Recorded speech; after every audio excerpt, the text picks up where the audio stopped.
موعظة وشفاء وهدى ورحمة لذوي الإيمان لا ريب فيه ولم يجعل له عوجا وأنزله قيما حجة نورا لذوي الإيقان والصلاة والسلام الأتمان الأكملان على خير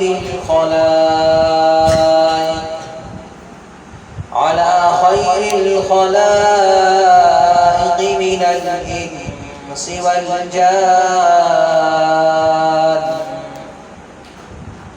الذي نور القلب والقبور نوره ورحمة للعالمين ظهور وعلى آله وأصحابه الذين هم